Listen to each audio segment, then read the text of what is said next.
As an adult, I think I've now really blocked out a lot of my late teens and early 20s for good reason. But I had so many meetings where you'd go in and you would be meeting for a part and you would literally show up at the Chateau Marmont, which if the director wanted to have a meeting there, it meant they were either a douchebag or douchebag adjacent. Mhm. And you would just show up there and you would see the other actor who you see all the time beating you out for parts, having the meeting before you. And then you're 40 feet away and they're knee slapping, joking around, having their good old laughs. Literally, the director's guffawing, and then they leave, and you literally just have to walk up and be like, "Hello," like, let's now recreate this conversation that you've just had a dozen times before this, and it's the worst. No good. That's terrible. That's absolutely terrible. Uh, is there any, like, trying to think of how to phrase this. Like, in terms of the order when you go in for an audition, are they giving you a time to show up? Or it's like, show up between these times? And if you go first, do you think you have a better chance of getting a part than if you go last? Or if you go last? Like, is there any psychology around that? I mean, I think this is actor inside baseball, but I love talking about it because this is all we think about. Yes, there is a time. Yes, it's important because in theory, like the days are really stacked. It's like a doctor working at a clinic, right? Like they want to give you more time, but they really need to get you in and out in 15 minutes if they're going to see as many people. And if you think about a well-financed movie or television show, like it's not crazy to see, I don't know, if you're doing a week of auditions, like 30 people a day, 40 people a day. So I mean, in a 10-hour day, that means you need to literally knock out 4 people an hour, and they're probably trying to get 6 to 8. So it's a wild process. I don't know if first or last is better.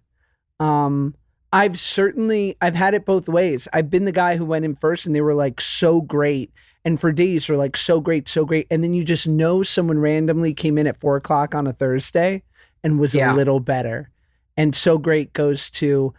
Yeah, we're going to go in a different direction. I just think like recency bias is such a thing. Like if I heard something from you last week that was really, really smart, I've forgotten about it this week once you tell me something even smarter. Sure. Like maybe it's just me. Whatever I heard most recently is what I'm going to go with. So if I was a casting agent, if the last person on the last day was amazing and blew my socks off, it's theirs. Stinks, but it's theirs. That's just the way my brain works. Hopefully not every casting agent is as scatterbrained as me, and hopefully they just like take great notes and go back and are diligent about the process, but couldn't be me. I find I shank callbacks and screen tests. Like I'm great in a first audition, and then when they're like, they do like you. It's like when I'm one of those guys who gets a strike in bowling and the next frame, double gutter. No, by the way, I'm sorry. I'm big turkey. I go full turkey. I'm strike. But then I will have those. I won't get a spare for 5 frames. But no, we got to work on that. You should be better the second time because you should be looser. Like your guard's down. They like you. Like all the pressure's now off. Or maybe you need the pressure. Maybe that's what it is. You thrive under pressure, and when there's less pressure, wow, very interesting. I don't know. I don't know I remember once I got incredibly close to something that was like, turned out to be one of the biggest shows. And I've talked about it before. And my first audition they were literally like, when you're going for a screen test, you start to get these calls from like the showrunner or even the casting when you can tell that you're in the pole position. Is that the correct term? When you're like first up, like there's already a hierarchy before the test. I have no idea, but it sounds good. Pole position. First position? First position's different, but basically, there's already You're slotted. You're slotted. You're looking good. So there's already like this hierarchy when you walk into a screen test and you're going in front of the network, right? And if you're the guy that the creative team wants, what they might surround you with is a bunch of schmoes because they want to make you look even better. And so that it's just a clear choice. The network goes, are you kidding me? Of course, him. They're like, we know. Yeah, and I've been a schmo. Interesting. I've been the schmo.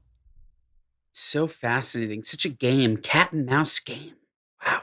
I also hate, just because you brought it up, there's nothing worse than somebody on a team telling you that they want you or they think you'd be great when they have no decision-making power. It's like the radiologist telling you what's wrong with you after they've seen your MRI when they're not qualified to tell you what's wrong, and they just create these like crazy fears and the doctor tells you you're fine.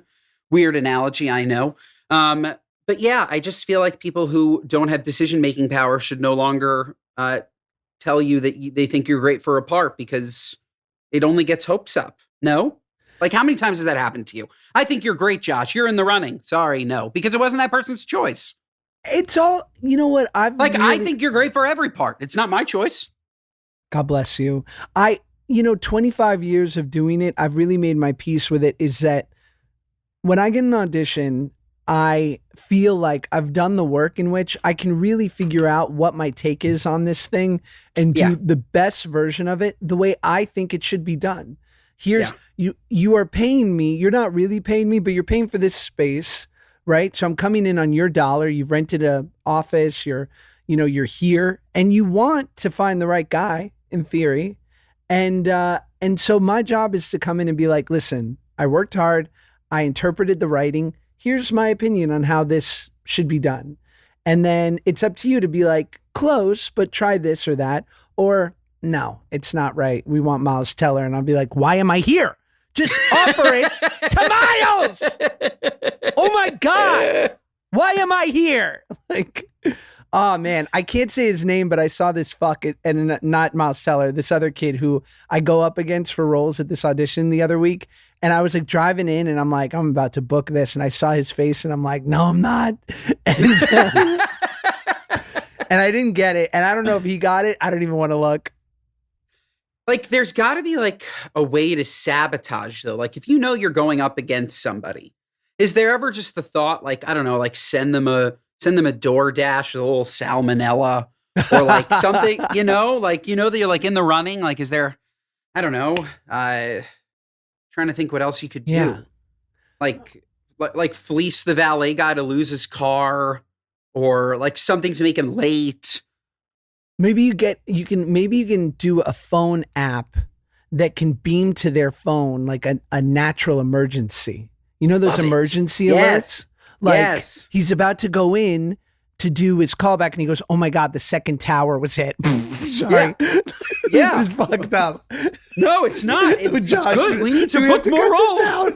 We need to book more roles. A little shaky. That one might be a little shaky. We need to book more roles. You're walking in, all of a sudden you send an Amber Alert that you just kidnapped his sister. Yeah. Your mother's in the hospital. Yeah. Leave now. Yeah, like I love it. Like, oh my God, Trump pardoned Diddy. Like, we gotta get the fuck out of here.